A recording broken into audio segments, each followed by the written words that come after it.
¿Qué tal? Muy buenas noches. 7 en punto de la noche. Soy Andrés Ortiz y les estaré llevando la presente edición de Costa Rica Noticias de hoy, lunes 1 de noviembre. Recordarle que nos pueden seguir a través también de nuestras redes sociales, en Facebook Costa Rica Noticias y también en Twitter Cinar en Noticias. Vamos de inmediato con nuestros titulares.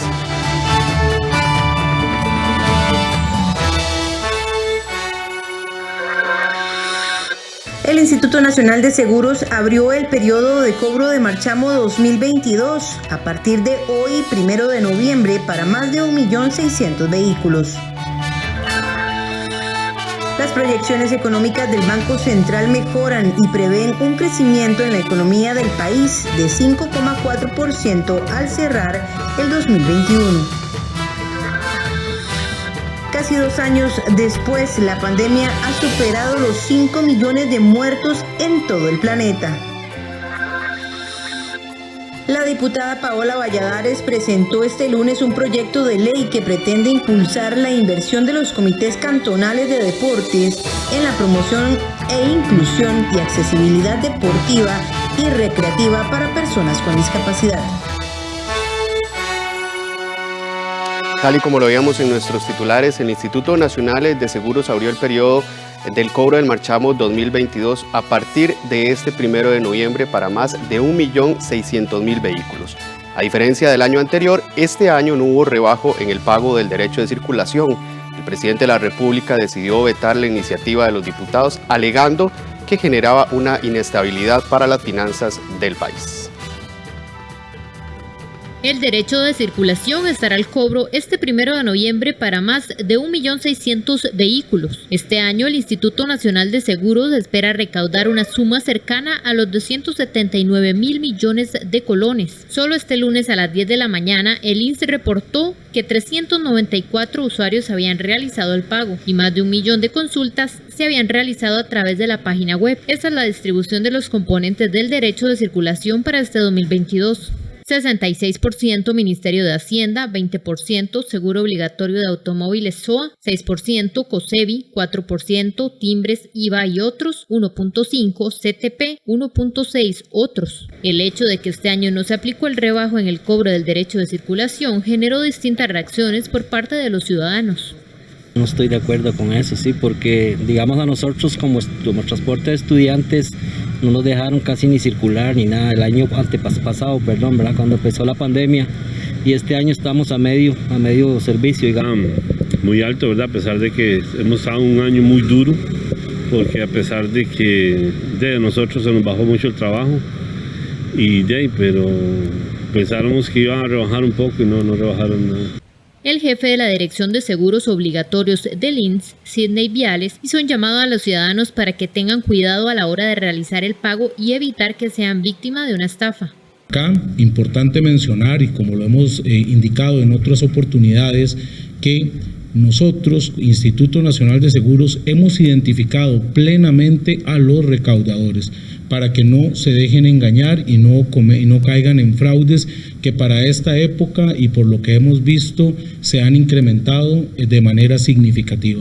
Entonces todos nuestros cajeros, todas nuestras cajas están debidamente identificadas y por medios electrónicos solamente en el sitio web del INS y por medio de la app.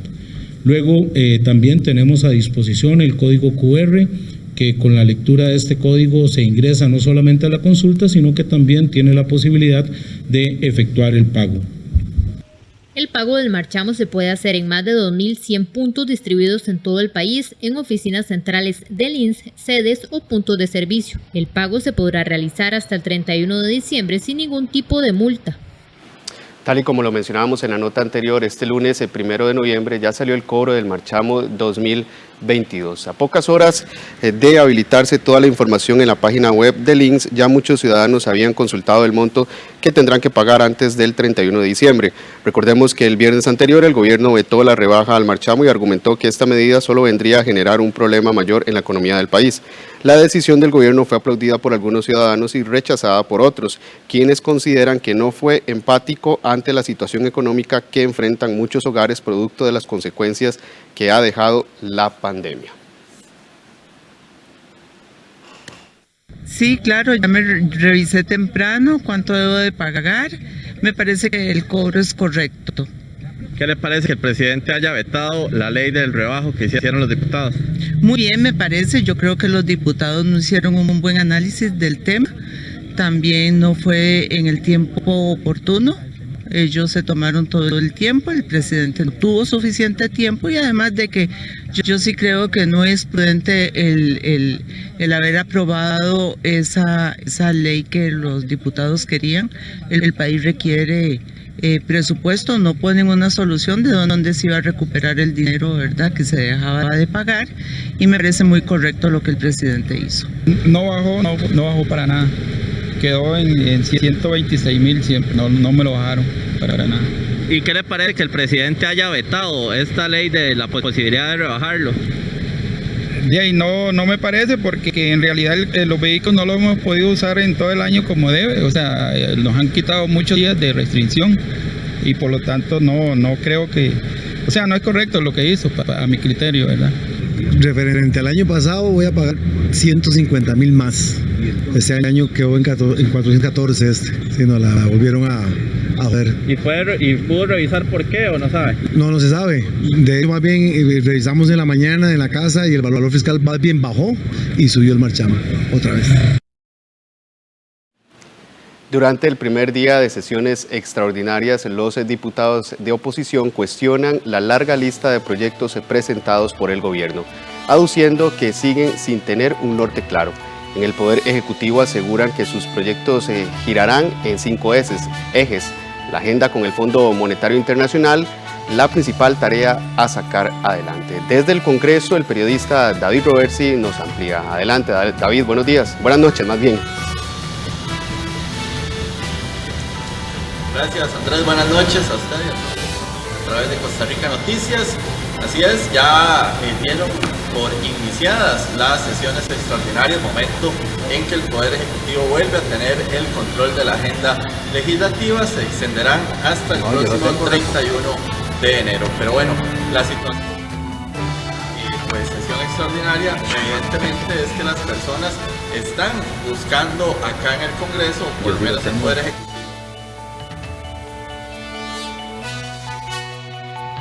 Desde este 1 de noviembre, el Poder Ejecutivo vuelve a tener el control de la agenda legislativa en lo que se conoce como el periodo de sesiones extraordinarias. Esto quiere decir que desde esta fecha hasta el próximo mes de febrero, el gobierno es quien pondrá en la corriente legislativa los proyectos que se discuten en el Congreso. Para el Ejecutivo, sin duda alguna, su prioridad durante estos próximos meses es lograr que avance la agenda a la que se comprometieron con el Fondo Monetario Internacional para que el país logre concretar el crédito de $1.778 millones que buscarán, según el gobierno, nivelar las finanzas del país. Pero, ¿cuál es la realidad de estos 8 proyectos, de los cuales solo 2 han logrado avanzar al plenario legislativo? Veamos. El proyecto de reforma a la Ley General de Aduanas, que estaba en la Comisión de Asuntos Económicos, fue dictaminado de manera positiva y ya irá al plenario. El tema de reducción del gasto público mediante la eliminación de plazas y vacantes, así como otros, se encuentra en la Comisión de Asuntos Hacendarios y está en consulta. El impuesto a las casas de lujo está en la Comisión de Asuntos Jurídicos y ya venció su plazo para el dictamen. Otro que está en la Comisión de Asuntos Hacendarios es el proyecto de renta global, que está en consultas y audiencias, y además se verán mociones ya presentadas por algunos diputados. El aporte del 30% de utilidades de empresas del Estado está en la Comisión de Asuntos Económicos, también en etapa de consultas y audiencias. Otro de los polémicos proyectos es el impuesto a la lotería, que está en Asuntos Jurídicos y el cual ya venció su plazo para el dictamen. Finalmente está también el de rentas del capital, que está en Asuntos Jurídicos y que también venció su plazo para este dictamen. Finalmente está el tema de empleo público, que se verá la próxima semana, específicamente el 8 de noviembre en el plenario, luego de lo que fueron las correcciones que se dieron en la Comisión de Asuntos Constitucionales. Tenemos que trabajar juntos por la reactivación económica, el desarrollo territorial, Tenemos que lograr un avance significativo en materia ambiental. Tenemos que sacar los presupuestos tanto ordinarios como extraordinarios y definitivamente tenemos un gran trabajo por hacer para concretar la agenda con el Fondo Monetario Internacional. Esto significa que en los próximos meses tendremos una agenda priorizada y focalizada en sacar aquellas tareas que nos brindarán no solo esa oportunidad de lograr la estabilidad fiscal de nuestro país, sino también generar mejores condiciones, tanto para la parte productiva como para las personas. Para la ministra de INARTE, esta convocatoria basada en estos 5 ejes debe avanzar con la ayuda de todos. Esta es una convocatoria que nos implica un esfuerzo conjunto hoy más que nunca. No solo porque nos enfrentamos al enorme desafío de lograr la estabilidad fiscal de nuestro país, sino porque también tenemos que emprender todo nuestro trabajo para lograr un mayor crecimiento económico. Para algunos legisladores esta lista de proyectos es muy extensa y otros consideran que faltan iniciativas de reactivación económica, pues solo ven impuestos en la propuesta del gobierno. Me parece una convocatoria sumamente amplia, 50 proyectos convocados.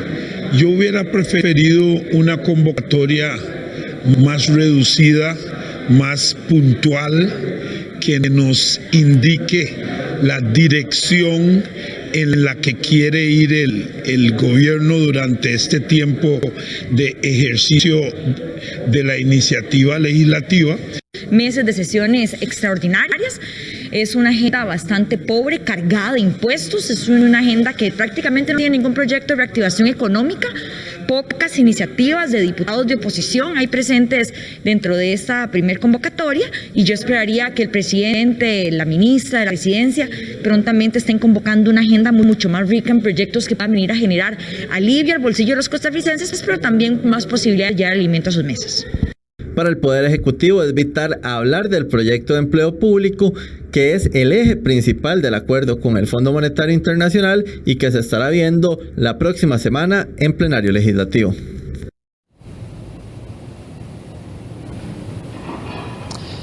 Bueno, televidentes, tuvimos un pequeño problema con el audio en el inicio, pero lo que decíamos pues prácticamente es lo que observábamos en la nota, haciendo referencia a lo que es este inicio de sesiones extraordinarias. Como ustedes pudieron observar también, lo que el gobierno pretende impulsar ahora que tiene el poder, digámoslo así, en el manejo de la agenda legislativa, es todo lo relacionado con el Fondo Monetario Internacional. Evidentemente esa será su prioridad, evidentemente también el tema de empleo público, que es el pilar de esta negociación que tuvo el gobierno con el Fondo Monetario Internacional en busca de estos 1.778 millones de dólares que pide Costa Rica para lograr solventar sus finanzas en el país. Así que bueno, como ustedes lo vieron en la nota, este tema de empleo público propiamente se estará viendo la otra semana. Ya el 8 de noviembre estará en el plenario legislativo, luego de que fue a Sala Constitucional y luego de que acá también en la Comisión de Constitucionalidad se hicieran las correcciones necesarias dichas por la sala. Así que con esta información, Andrés, televidentes, vamos a regresar al set principal de Costa Rica Noticias, donde tienen muchísimo más. Gracias, David. Buenas noches. Gracias por este amplio reporte. Continuando con la información de la Asamblea Legislativa, el Congreso aprobó el proyecto de ley que, según sus proponentes, alivianará el pago de la factura eléctrica tanto en los hogares costarricenses como también en el sector productivo del país. El plenario legislativo aprobó la ley para la promoción y regulación de recursos energéticos distribuidos a partir de fuentes renovables, lo que, según sus proponentes, llevará al país a tener menores costos en las facturas eléctricas, tanto en el sector productivo como en el hogar de cada uno de nosotros. Tener menores costos en la factura eléctrica, eso es lo que gana la gente. ¿Y por qué? Porque estamos pasando de hacer electricidad a partir de hidroeléctricas a producirlas tal vez con paneles solares. Tal vez para una persona en su casa pensar en un panel solar, uno dice, pero son varios millones. Pero si lo vemos para el sistema, eso hace que los costos de producción de electricidad sean más bajos y la fórmula es muy sencilla. Sumo todos los costos, lo divido entre el número de personas abonadas y eso me da un costo. Entonces, no es lo mismo dividir 10 entre 2 que 2 entre 2. Además, esta iniciativa será también una forma de reactivar la economía, según los postulantes de la misma. El texto aprobado indica en el artículo 1 las condiciones para promover, regular, bajo un régimen especial de integración eficiente, segura, sostenible, las actividades relacionadas con el acceso, la instalación, la conexión, la interacción y el control de recursos energéticos distribuidos basados en fuentes de energía, como decíamos anteriormente, renovables. Estas y otras reglas quedaron sumamente claras en la nueva ley, lo que dejó satisfechos a los empresarios que participaron previo a lo que fue la votación en el Congreso. Además, hay reactivación económica, porque el sector productivo y empresarial va a disminuir sus costos en el flujo de caja, sus costos operativos. Le va a dar más plata a la empresa para poder seguir con temas de mantener a los trabajadores o que su producto final sea más bajo. Y nosotros tenemos una misión que es la de defender los intereses de los abonados. Y yo creo que los acuerdos, el esfuerzo que se hizo para tratar de limar aquellos artículos que tenían algún roce o pudieran convertirse en amenazas para las tarifas, todo eso se allanó. Y creemos que la situación de aprobación, tal y como quedó el proyecto, es un éxito, porque prácticamente se cumplieron todas las peticiones que las empresas distribuidoras solicitamos. Una de las instituciones que se había opuesto a este proyecto es el Instituto Costarricense de Electricidad, a quienes Costa Rica Noticias consultó sobre su posición tras la aprobación de la ley. Y esto fue lo que nos respondieron. El ICE reconoce el esfuerzo para resolver las observaciones técnicas de esta iniciativa, de tal manera que se actualice el marco normativo en materia de generación distribuida para el autoconsumo, de acuerdo con las mejores prácticas internacionales, y se eviten distorsiones a nivel regulatorio y tarifario que afecten al resto de abonados y clientes del sistema eléctrico nacional. La ley no habilita la comercialización abierta de energía. La delegación de Costa Rica en la Cumbre de Cambio Climático COP26 que se realiza en Glasgow, Escocia, expondrá el exitoso modelo de generación eléctrica de nuestro país. Costa Rica cuenta con 7 años consecutivos de alcanzar casi el 100% de uso de energías limpias.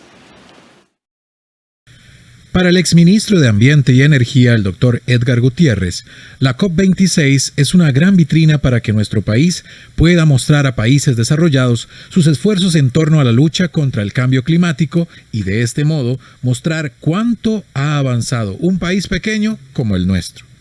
Puedo decirle con la frente muy en alto de que Costa Rica tiene uno de los equipos negociadores más inteligentes y más importantes en la COP. Costa Rica, cuando habla, la escuchan, porque hablamos con la ciencia y hablamos con la transparencia. Y yo creo que eso es una carta que Costa Rica ha venido presentando de forma histórica, no en estas dos administraciones, inclusive en administraciones anteriores. Ha habido una gran ambición en el país por levantar las banderas que se levantaron con el Acuerdo de París. Y yo creo que sí gana mucho porque efectivamente se logran colocar temas que para el país le sirven mucho. Por ejemplo, hemos visto cómo FONAFIFO recibe un premio de la monarquía inglesa muy importante, y es un reconocimiento mundial a una apuesta muy novedosa. Hemos sido realmente innovadores en eso.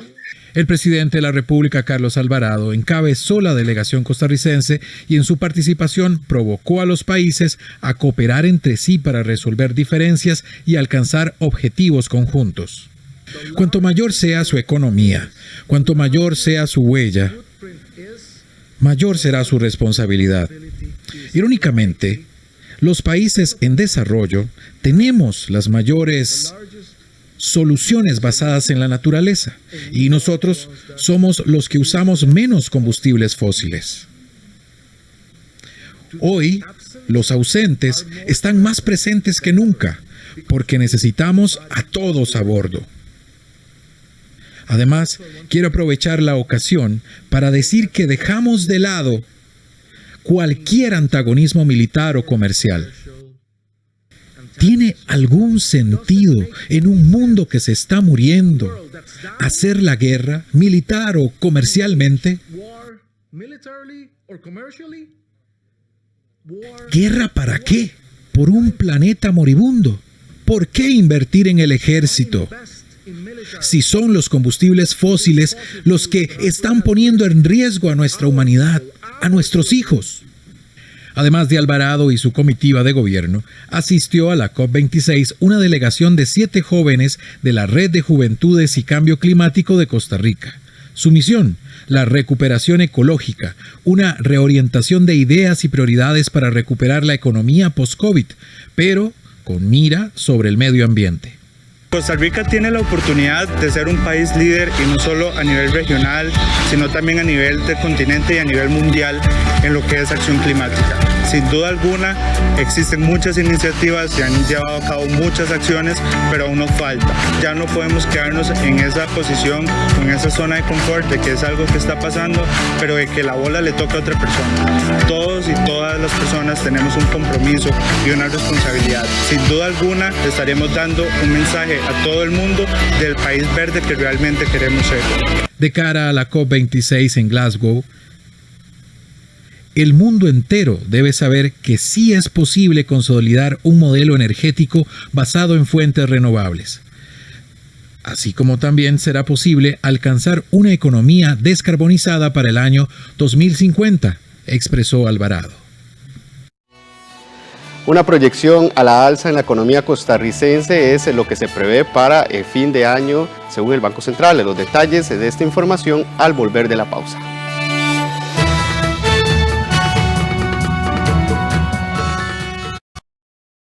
No recuerdo si desconecté el cargador del celular.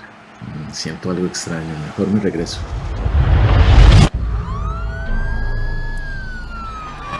La intuición nunca falla y la prevención tampoco. Tomemos todas las medidas necesarias y protejamos nuestros bienes con un seguro hogar comprensivo del INS. Solicite más información al 800 TeleINS con su intermediario de seguros o en grupoins.com.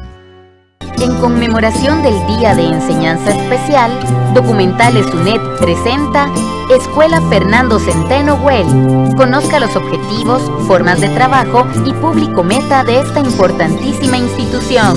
Jueves 4 de noviembre, 8:30 de la noche. Con repetición, sábado 6 a las 5 de la tarde. Por 13, Costa Rica Televisión.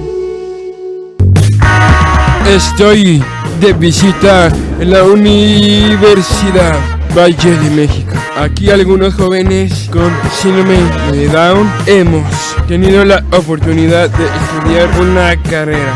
Y todo gracias a un programa que se llama Contigo la VM.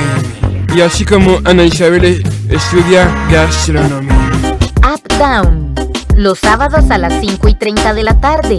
Aquí en 13, Costa Rica Televisión.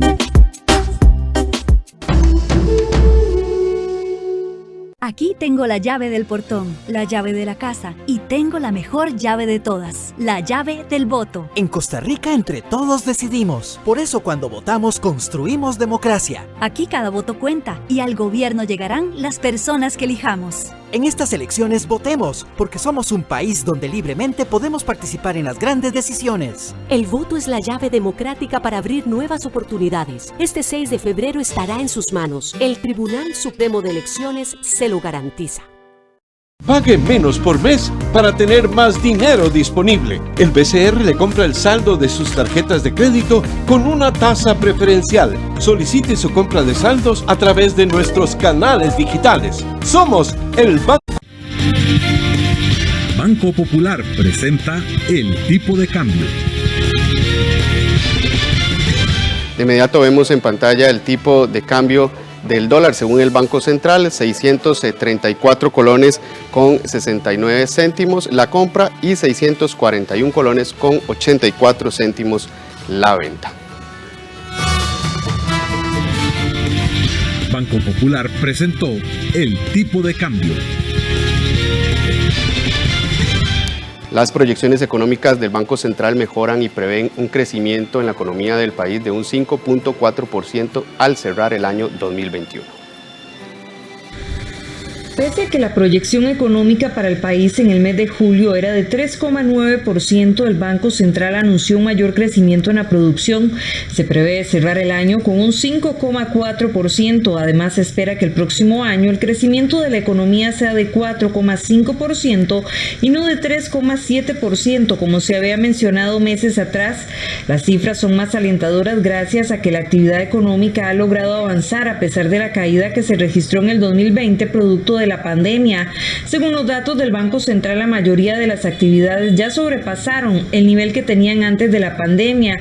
Las más rezagadas en su recuperación son las vinculadas al turismo, que fueron justamente las más golpeadas por la crisis sanitaria. Las cifras del PIB, del Producto Interno Bruto a nivel trimestral, ya nos muestran que para el tercer trimestre del 2021 la actividad económica ya había superado, no solo alcanzado, sino superado el nivel prepandemia, donde el nivel prepandemia es el cuarto trimestre del 2019. Eso lo igualamos a 100. Ya para el tercer trimestre del 2021 estábamos 0.7%, es decir, 0.7 puntos porcentuales por encima del nivel de actividad económica prepandemia. Y eso muestra que realmente la recuperación ha sido muy vigorosa y más fuerte de lo que esperábamos. En la revisión del programa macroeconómico en julio, habíamos esperado que el nivel de actividad económica de prepandemia se alcanzara en el cuarto trimestre del 2021. Entonces, con esta revisión que estamos haciendo, o mejor dicho, con las cifras que tenemos ahora, nos damos cuenta que realmente la actividad económica alcanza ese nivel prepandemia un trimestre antes de lo esperado.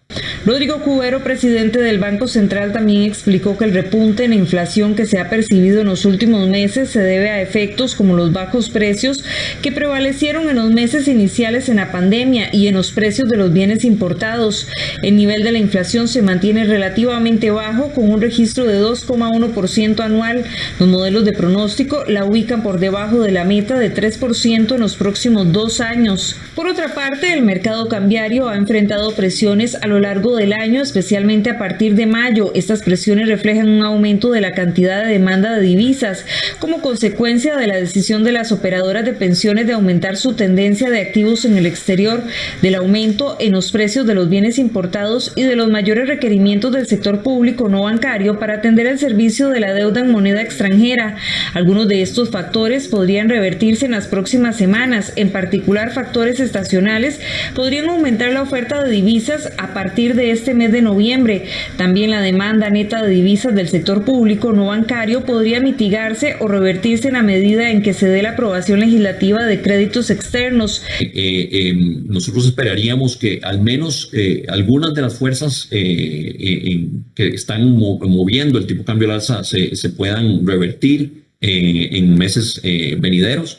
Sobre todo los factores estacionales pueden añadirse en los meses de noviembre a febrero o marzo. Vamos a tener temporada alta de turismo y también las temporadas de cosechas de café, de azúcar, de melón, y eso en general aumenta significativamente la oferta de divisas. Entonces esto podría también revertir parte de lo que hemos visto recientemente en el mercado cambiario. Lo otro es que sí esperaríamos que se den las aprobaciones legislativas de los créditos externos, que también contribuirían a aliviar algunas de las tensiones en el mercado cambiario.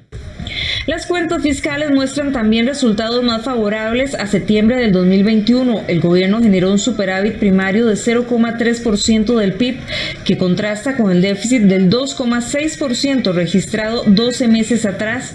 En igual sentido, el déficit financiero a esa fecha ascendió a 3,9% del Producto Interno Bruto, por debajo del 6,4% en el 2020. Las proyecciones están sujetas a varios riesgos provenientes tanto del entorno externo como del interno, entre ellos la evolución de la pandemia y de las presiones sobre la inflación mundial. Si aún no ha realizado el procedimiento para descargar el código QR del certificado de vacunación contra la COVID-19, preste mucha atención, porque en la siguiente nota le mostramos paso a paso lo que debe de hacer. Además, el Ministerio de Salud habilitará algunos espacios físicos por cantón para apoyar en dicho proceso a personas que no tengan acceso a Internet o bien que no tengan mucho conocimiento del tema. Después del anuncio del gobierno de solicitar a partir de diciembre el código QR para que comercios puedan trabajar con un aforo del 100%, han surgido muchas dudas sobre el proceso que debe realizar cada ciudadano. Es por esta razón que hoy le mostramos paso a paso que debe seguir para adquirir el certificado de vacunación contra la COVID-19. Lo primero que debe hacer es ingresar a la página ministeriodesalud.go.cr. Al darle comenzar, lo primero que nos solicita es seleccionar el tipo de identificación. Entonces, en mi caso, yo voy a colocar que soy nacional. Luego colocamos pues un número de identificación válido y le damos continuar. Y el sistema nos va a dar dos opciones. Uno, ingresar con mi PIN de acceso. Esto es para las personas que recibieron el correo electrónico con el PIN o tal vez recibieron un mensaje SMS en su teléfono celular. Las personas que no lo recibieron no tienen por qué preocuparse, porque esta semana anunciamos la autogestión el día martes para poder facilitar el proceso de ingreso a todas las personas que no recibieron este PIN. Y esa opción es este botón del lado derecho que dice ingresar con mis datos de vacunación. Cada persona tiene en su poder y tiene que tener resguardado su carnet de vacunación de la caja. Con esa información del carnet de vacunación de la caja, ingresamos primero la fecha de la primera vacuna. Entonces, bueno, yo voy a poner un ejemplo ficticio del 1 de mayo. Luego, ¿cuándo se aplicaron la segunda vacuna? Entonces, nuevamente voy a poner el ejemplo ficticio en mayo. Y posteriormente, hay que seleccionar cuál fue la marca de la primera vacuna que nos aplicamos. Yo voy a colocar AstraZeneca y presionamos en este botón que dice que no soy un robot y le damos check. Jorge Mora, director de Gobernanza Digital, también informó que en el caso de las personas que no cuentan con un correo electrónico en el EDUS podrán ingresar a la página a realizar el procedimiento hasta el día jueves, ya que se están recargando en el sistema. Pero ¿qué pasa con las personas que se vacunaron fuera del país? Hay que ingresar a la página del Ministerio de Salud, que es ministeriodesalud.go.cr, y en esta área de aquí arriba, la primera vez que ingresan, les va a aparecer este banner al lado derecho, en la parte superior, que dice certificado de vacunación. Al darle clic ahí, vamos a tener todos los requisitos. Encontramos primero el requisito de las personas que se vacunaron fuera de Costa Rica y brinda dos opciones, que sería personas que cuenten con firma digital certificada y las personas que no cuentan con la firma digital certificada. El primer paso es llenar un formulario que está en este enlace o que se encuentra en la parte baja de esta misma página. Luego completar una declaración jurada que se encuentra al final de esta página. Es un documento Word que hay que descargar y hay que firmarlo y enviarlo al correo notificacionescovid@misalud.go.cr. ¿Junto con qué información? Junto con una foto del carnet de vacunación del país donde se vacunó. Asimismo, Mora indicó que se estarán habilitando espacios físicos, al menos uno por cantón, para apoyar a las personas que no tienen acceso a Internet o bien no saben cómo realizar el proceso.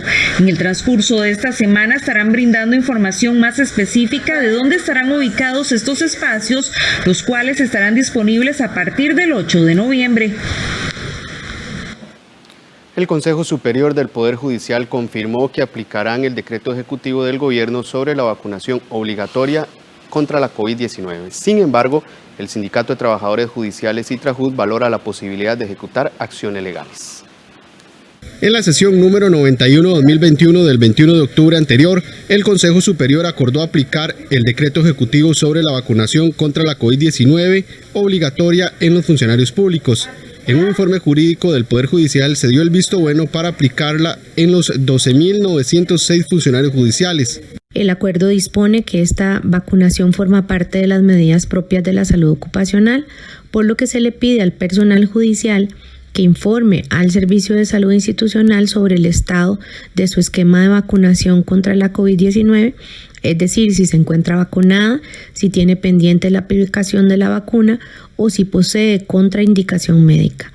lo anterior a más tardar el 22 de noviembre. Para el Sindicato de los Trabajadores Judiciales Sitrajut, es importante valorar todos los elementos de esta decisión. Aseguran no ser antivacunas ni estar en contra de la vacunación, pero sí mostraron su queja y molestia ante la obligatoriedad, ya que aseguran que entre sus afiliados hay personas de los dos criterios. Por esa razón, una comisión valora todos los elementos para definir si presentan acciones legales. Las acciones pueden ir desde lo que es el área constitucional, aplicando algún tipo de recurso de amparo, y hasta lo que sería acudir al Tribunal Contencioso Administrativo en caso de que se violenten los derechos de estas personas.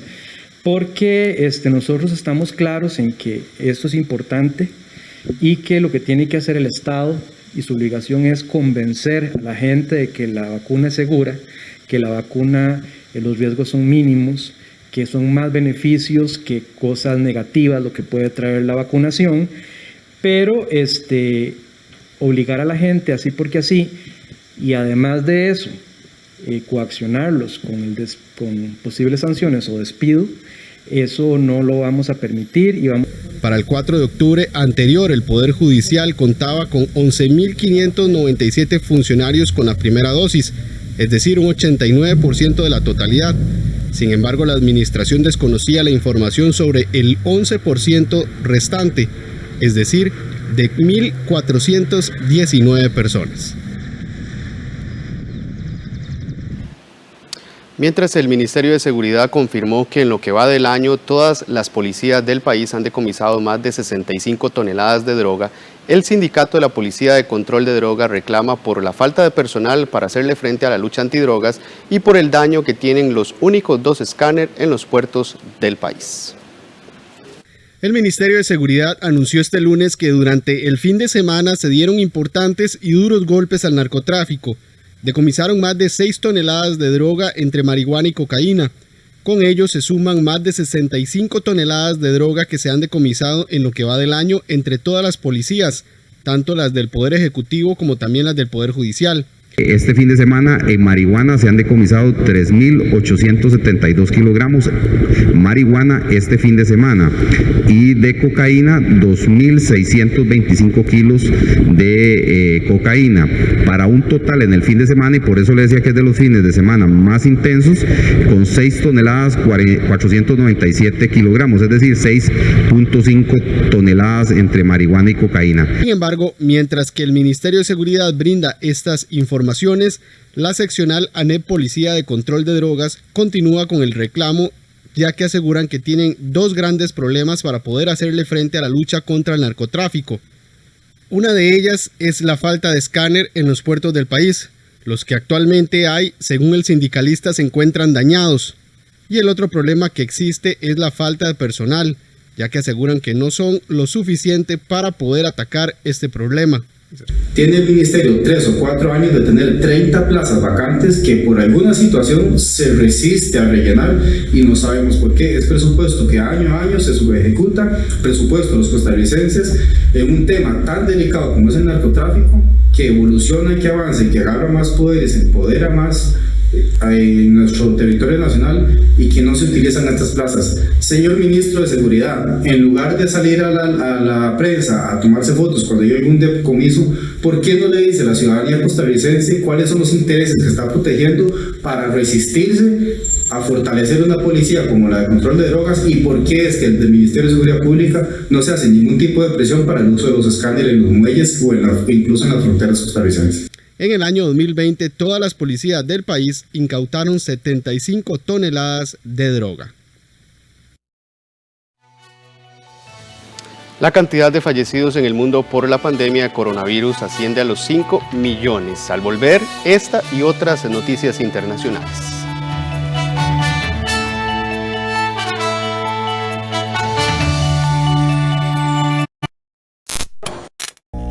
El robo de cable es un delito que nos pone en riesgo, ya que si la telefonía corre riesgo, nuestras vidas también. Si el servicio eléctrico falla, los negocios se verán afectados y una conexión inestable dificultará la educación. ¿Qué estaría en riesgo si robaran cable en su comunidad? Evite la afectación de sus servicios. Denuncie de forma anónima al 911 actividades, bodegas sospechosas o quemas de carne. Colón, Panamá, se ha convertido en un triste ejemplo de cómo una economía al servicio de pocos puede devastar una comunidad. Esta semana en RT Reporta, Colón, el ocaso de una ciudad. La pobreza, la miseria, la marginalidad, el desempleo, la crisis familiar, la exclusión. La pandilla lo que te da es identidad. Lunes 1 de noviembre, 9:30 de la noche. Con repetición, martes a las 10:30 de la noche. Por 13, Costa Rica Televisión.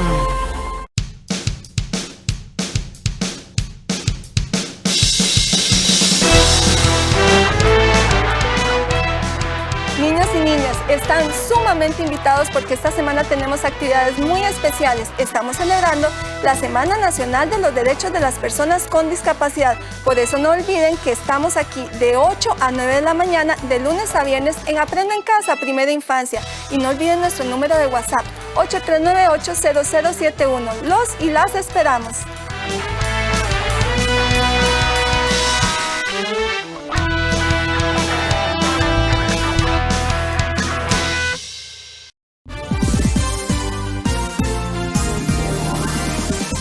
Todos los domingos a las 7:30 de la noche tenemos el sorteo de la Lotería Nacional. Desde la Junta de Protección Social de San José. Solo en 13, Costa Rica Televisión.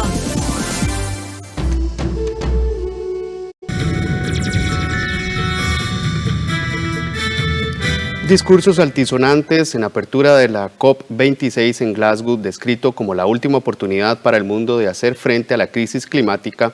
A la cumbre han acudido más de 120 jefes de Estado y de Gobierno. Entre ellos se han ausentado el presidente chino y el de Rusia.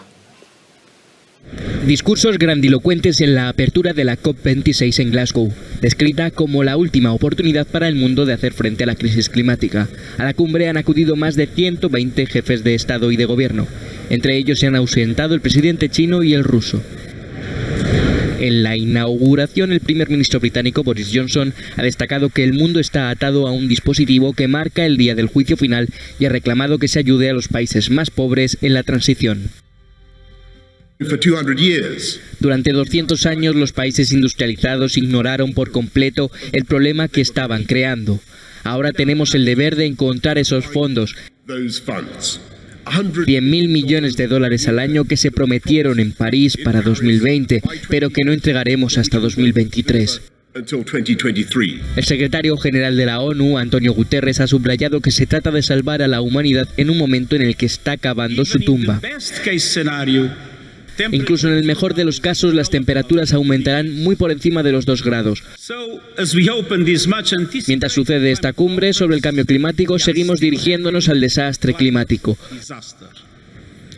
Los jóvenes lo saben, todos los países lo ven, los pequeños estados insulares en desarrollo y otros vulnerables lo viven.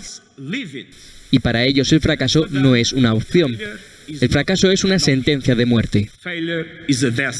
Guterres ha instado a las principales potencias a actuar con mayor rapidez, ya que contribuyen a la mayor parte de las emisiones mundiales, y ha anunciado la creación de un nuevo grupo de expertos que propondrá nuevas normas para medir los compromisos de las empresas y otros agentes no estatales. Pocos podían adivinar lo que ocurriría cuando a finales del año 2019 se detectó un virus en la ciudad china de Wuhan. Casi 2 años después, la pandemia ha superado los 5 millones de muertos en todo el planeta. La pandemia ha superado los 5 millones de muertos en todo el planeta. La cifra la ha dado la Universidad Johns Hopkins de Estados Unidos, pero hay expertos y medios que consideran que el coronavirus ha sesgado muchas más vidas. La publicación The Economist incrementa el número hasta los 17 millones de personas, lejos en cualquier caso de los entre 50 y 100 millones de fallecidos provocados por la gripe española hace un siglo o los cerca de 40 millones causados por el SIDA. La COVID-19 ha tenido una incidencia diferente dependiendo de los países. Estados Unidos, Brasil, India y México presentan los peores resultados y China, según números del gobierno. Finlandia, Australia y algunas islas han resultado menos afectados. La enfermedad también ha sido más cruel con profesiones como los sanitarios, primera línea de contención. El director general de la Organización Mundial de la Salud, Tedros Adhanom, ya ha advertido de que la pandemia está lejos de terminar e ha insistido en la necesidad de que los países más pobres tengan acceso a la vacuna. Según un reciente estudio en el que han participado Oxfam y Amnistía Internacional, solo el 14% de las dosis prometidas han llegado a los territorios con rentas más bajas. En total, estos países han recibido un 0,5% de todas las vacunas, según la OMS. Fotomontajes con los retratos de los muertos por COVID-19 cuelgan en las paredes de humildes hogares en la región peruana de Piura. Estos peruanos todavía no consiguen despertarse de la pesadilla. Fotomontajes con los retratos de familiares muertos por coronavirus cuelgan en las paredes de sus hogares en Piura, la región más afectada por la enfermedad. Lo conservo porque ya lo veo todos los días. Y pues aquí en la casa, como que si él estuviera vivo. Lo conservamos. Va a tener recuerdo de él, que él no ha sido una persona mala, él ha sido una persona muy buena con todos. Antes de la irrupción del coronavirus, Piura, a unos 1000 kilómetros al norte de Lima y fronteriza con Ecuador, era famosa por sus soleadas playas, su pesca, su desierto rico en minerales y su variada producción agrícola en áreas bañadas por ríos. Pero luego se tornó el epicentro de la pandemia en un país que tiene la mayor tasa de mortalidad en el mundo, que supera los 6.000 fallecidos por cada millón de habitantes, más del doble que Brasil y el triple que Chile. Con 33 millones de habitantes, el país acumula 2.200.000 casos y más de 200.000 muertos por el virus hasta el 31 de octubre, casi 12.000 de ellos solo en la región de Piura. A los vestuarios del Estadio Campeones del 36 en Sullana, hace casi 20 meses que no ingresan futbolistas. Aquí juega nuestro equipo que fue en primera división, el Alianza Atlético de Sullana, pero en el contraste de la epidemia, en el contexto de la epidemia, tuvimos que tomar las instalaciones de los camerinos y muchos ambientes más para acondicionar un hospital de contingencia por esta epidemia del COVID. Hasta agosto el hospital estaba repleto, pero los contagios empezaron a caer en todo el país en mayo y ahora hay camas desocupadas. Ya no la contaba yo, no podía respirar, no, parece que mi pecho era como si fuera un pito, no podía asimilar. Los médicos y responsables de salud no bajan la guardia y buscan avanzar rápidamente en la vacunación. Brigadas sanitarias recorren uno a uno los caseríos preguntando si hay mayores de 23 años para inocular, pero no todos quieren hacerlo. Una serie de información negativa, distorsionada, hablando en contra de la vacuna, ¿no? Que le van a poner un chip, que le van a poner el signo de la bestia, que van a dejar de ser varones, etcétera, etcétera. O sea, que se van a morir en 3 años. O sea, y dada la situación cultural de la población del Alto Piura, en algunos lugares con una tasa de alfabetismo bastante elevada, entonces es el caldo de cultivo que ellos escuchan esa información y les creen a ellos. Hasta ahora Perú ha vacunado con 2 dosis a 15.200.000 personas, el 54% de la población mayor de 12 años. Un nuevo proyecto de ley pretende dotar de recursos a los comités cantonales deportivos para la promoción del deporte en personas con alguna discapacidad. Al regreso de la pausa, la periodista Andrés Salazar nos trae el resumen deportivo.